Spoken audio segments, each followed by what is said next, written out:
the north of Nigeria, they are not joking.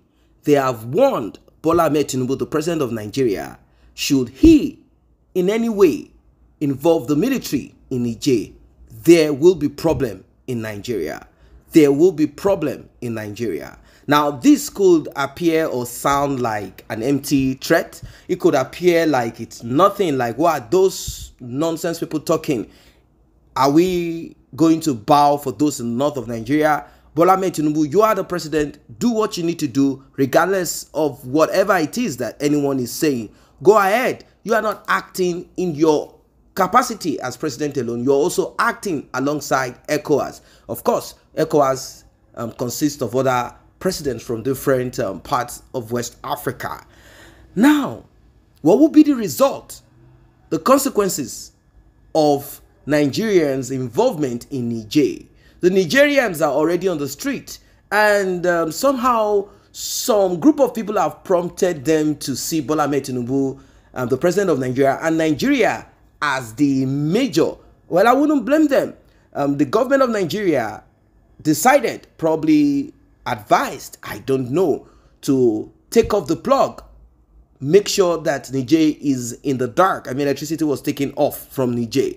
And definitely, they know that Nigeria will hurt them more than Togo, Cote d'Ivoire, Benin Republic, and the rest. They know that Nigeria is the major force behind ECOWAS. Without Nigeria, ECOWAS is useless. It's as simple as that. It's just like saying NATO without the United States of America. That's just what it is. We are talking about the country that will bring more military might, more weapons, and more money to spend on this. The North, they are saying, if you try it, this will be with huge consequence. Well, you have to respect your commander-in-chief. It's as simple as that. I want you to like and share this video as you're about to hear what you have never heard before. This is explosive. Like and share this video. Let it go viral. Tap on the subscription button. Turn on the notification bell if you have not done so. If you're just coming across this channel, use the thanks button. Tap it. The thanks button is just there to encourage us to do more. Let us get right into this one. Out from.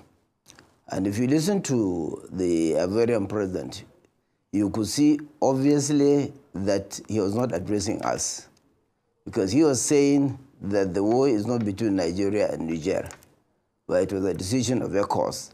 And if you listen to him carefully, he will tell you that the Ivorian position was what has been sold to the leaders of ECOWAS. And you know exactly where Ouattara or the Ivorian president is coming from.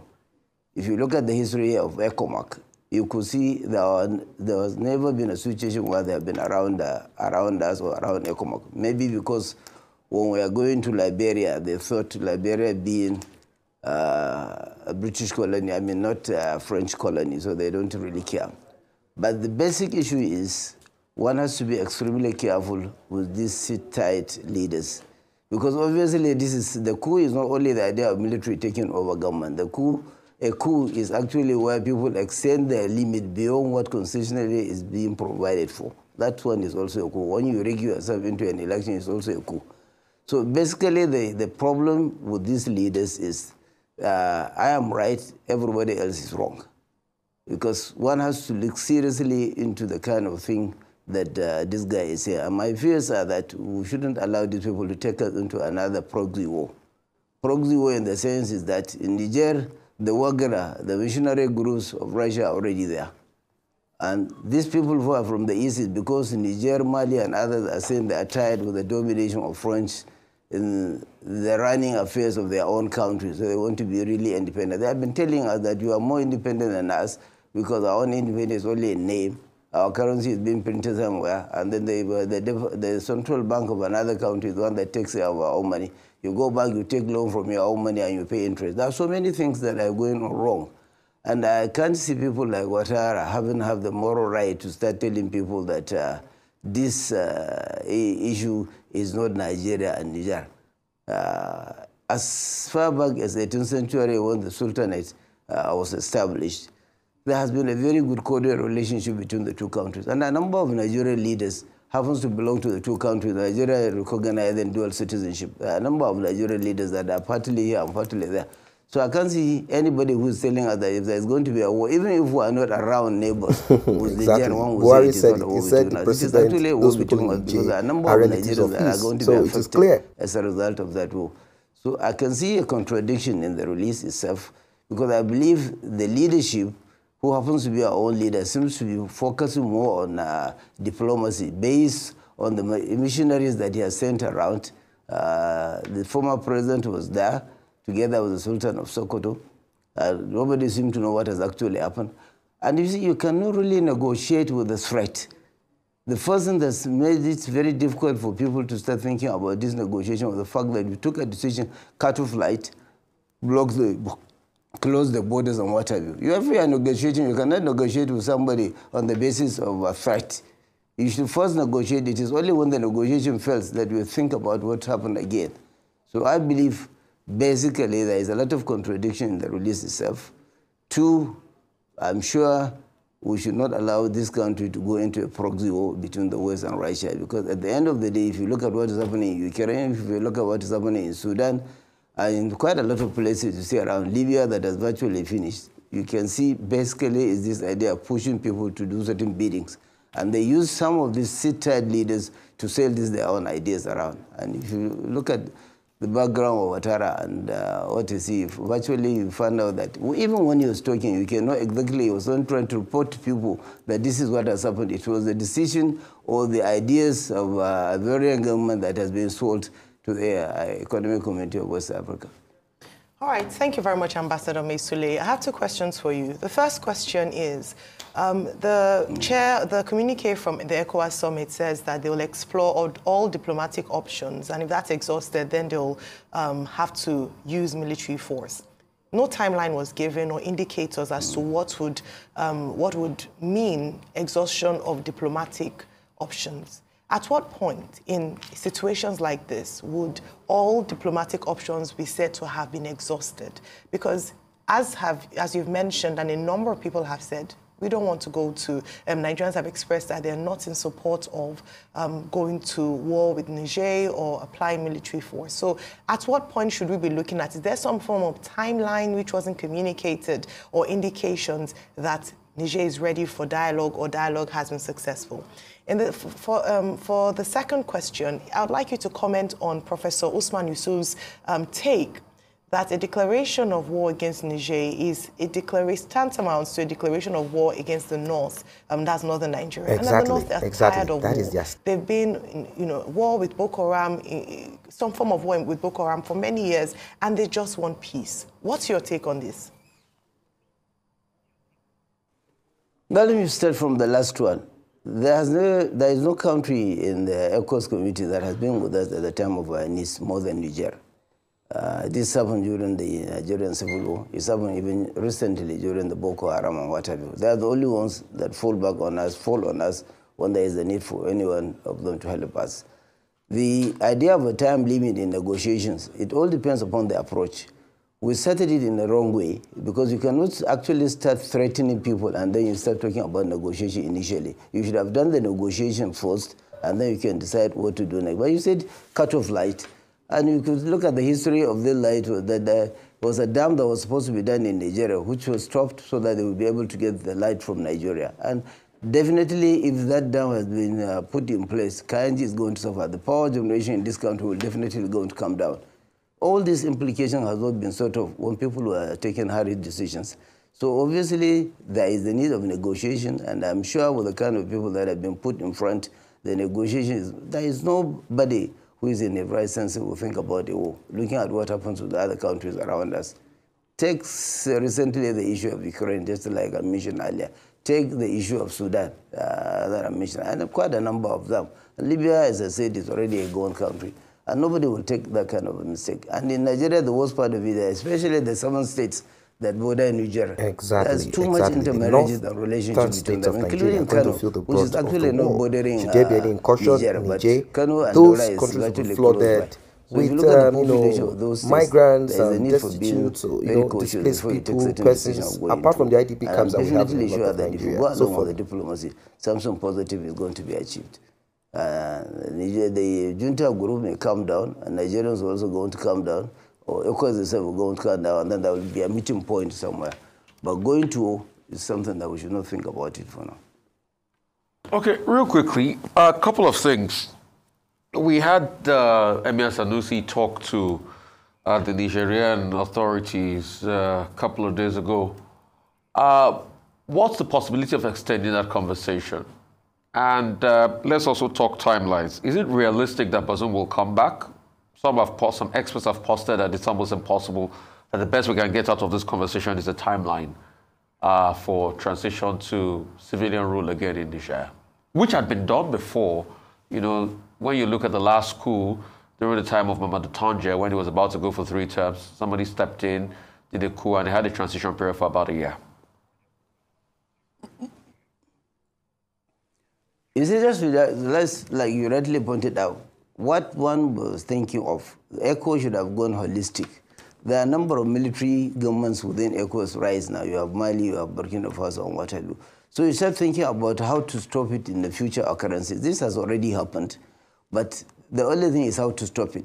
But as people actually said, once a coup lasts for over 24 hours, then it's difficult to ask these people to go back and restore the then government that they have already toppled. Look at the threat they are now given, that if you move into their own country, they are definitely going to kill him. So if you kill him, whom else are you going to throw in again? So the idea is to find a way out and then think seriously of how you can go into restore democracy in a more peaceful manner. Well, Ambassador, let me ask you. President Tinubu keeps quoting ECOWAS resolutions. That was what you referred to when he approached the Senate to give the presidency powers to implement ECOWAS resolutions. Now, are ECOWAS resolutions superior to the Nigerian constitutional process, even when Section 12 of the 1999 Constitution says treaties, protocols, conventions will have to be domesticated for them to have the force of law? Can the president act on the basis of ECOWAS resolutions, even when the Senate has advised him not to commit Nigerian troops to any act of military intervention? My brother, you all know that the primary responsibilities for the president is to Nigeria and Nigerians. That is actually why he's voted for. The whole essence of government is to provide security for life and property. So obviously, once you get out of this one, his own responsibility is to Nigeria and Nigerians. And that's exactly what it is, and that's why he's been voted for. ECO since has to have gone back to the representative. There is no way that he can take a decision without going through the National Assembly. The issue is that I'm not sure if there is going to be any stand force already on the ground. It's going to be a combination of soldiers coming out from different countries. I'm not sure if there is any standby force, just like a number of our colleagues have already stated earlier. So I believe the essence is the whole thing will go back to the National Assembly. According to the Nigerian Constitution, the President of the Federal Republic of Nigeria cannot send or deploy troops to another country without the say-so, without the approval of the Senate. And I think that is what Bola Ahmed Tinubu is going to rely upon if he does not really want to, go into war with Niger and all of that. He's going to rely on the Senate. And now the Senate is already clear. They said, no, we are not interested in stretching our military. It is already thin. We do not want to stretch them to Niger to begin to bring back a so-called democracy, and they all know what this is all about. They all know what this is all about. They know that the reason why the Nigerian military, and also 80% from what we have seen of the Nigerians, we all saw them at the stadium in Niger. They all came out en masse applauding the effort of the military, because it is only the military that can do this. No other can do this. If civilians are to come out, the government, the executive government, will send in the military to chase them back in. That's just what it is. So the civilian, in Africa, civilians have lost that power. And moreover, integrity is far from them. Look at what is happening in Niger. The military are the only formation agency that can do this. What people are now saying is this: hope the military will not return back to the same criminal activity that the civilian. Talking about democracy, it doesn't matter if one group is putting on military uniform with guns and one is not. We are talking about integrity. Integrity. We've seen countless of coups in Nigeria and the result of it. We've seen it. We've seen it. That's the truth. We've seen countless of it. It is the same pattern repeated. Electricity will not be stable. Military will steal money. They will muscle on people. They will threaten people. Military boys will go around the street. Lack of the human sympathy will not be there. Abuse of human rights and many of these things will be the order of the day. Are we not seeing signs of this also? We saw it. The court will rule and say, oh, this person should be bailed. And the DSS will come and arrest the person right at the front of the court. We are talking about civilian now. So we are yet to get to that democracy in Africa. Let us look at Nigeria. Let us look at Niger. We are yet to get to that democracy, that proper democracy, where someone will not take advantage of his or her own position to oppress other people. This is what we are talking about. We are yet to get to that point. We are yet. Like and share this video, subscribe to this channel, turn on the notification bell, tap on the thanks button, and drop your comment below. What are your thoughts? What are your opinion? This is the stand of those in the north of Nigeria. The people in the north of Nigeria and many Africans in Africa are saying, ECOWAS, shut up. Do not involve yourself. Do not involve yourself. Those Western countries and majority of you criminal rulers, I'm not going to call you leaders, are thieves. You are all wicked people.